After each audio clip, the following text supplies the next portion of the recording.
Dylan and Ian and everyone who made this possible.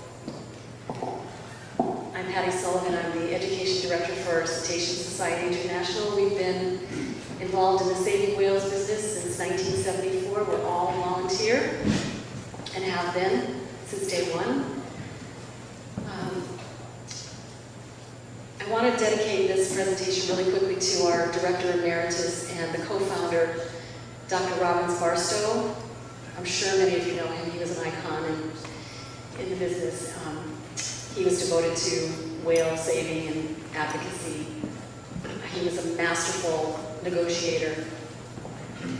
He was an advocate for whales. And I'm going to put the mic down for a second because I just want to tell you that Robbins would have, I feel his spirit here, and he would have been so active, and he always believed in less of this and more of this. So we just keep that in mind going forward. I know Michelle spoke about it also. Robbins wrote a book and a film called Eyewitness to Extinction, and he had firsthand evidence of the extinction of the Baishi, the Chinese river dolphin. So let's hope that that's the last that we see of that. I also want to give out a shameless plug to Dan Knob and his whale and marine life video archives. He has a company called the Whale Video Company, and his goal is for the free access of his 20 years of video. 20 years. Of video for cetaceans here in the Northeast, and that's his goal. Okay, I'm going to talk really quickly about a species that maybe you are not aware of. We went to a marine conference in Abu Dhabi in the United Arab Emirates in 2010, and we learned about not a subspecies of humpback, but the Arabian Sea humpback.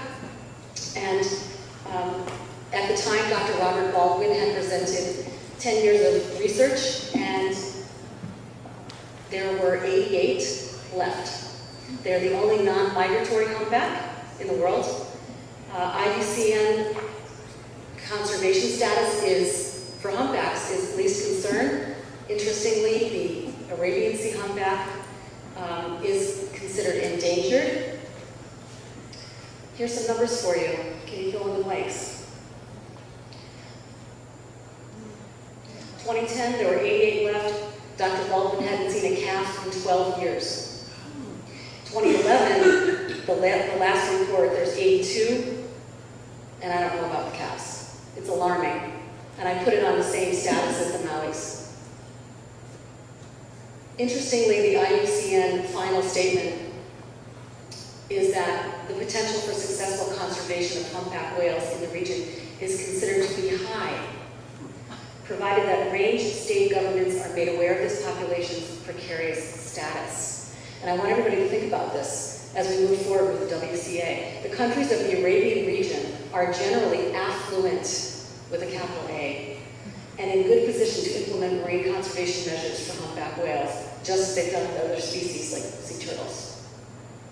I'm not going to get into that because I'm sure we have little time. Anybody fill in those blanks for me? Shout it out. What are the threats? Entanglements, bing. Fisheries. Increase in fisheries, bing. Noise, bang. Ship strikes, yes, and this one I love. It should be mom. It's mortality of moms, but mortality of females. Serious issues. Should pollution be on that as well? Yeah, definitely, but I just want to make it brief. So this is the red list if you want to look it up. Thank you, 1 minute. Yay! Okay, we're going to go through it really quickly. The Marine Conservation Forum came up with challenges and suggestions. And do they look familiar to us? Lack of cooperation, how to share information, how to achieve regional collaboration, raising awareness, all the same issues. So that's not unique.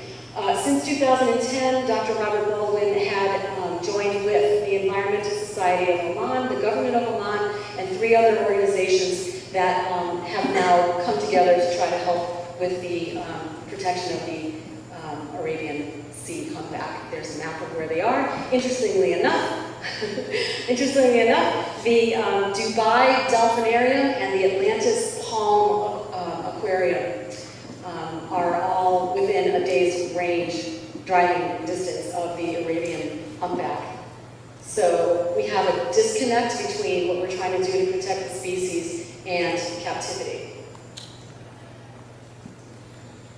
There's the dolphins that are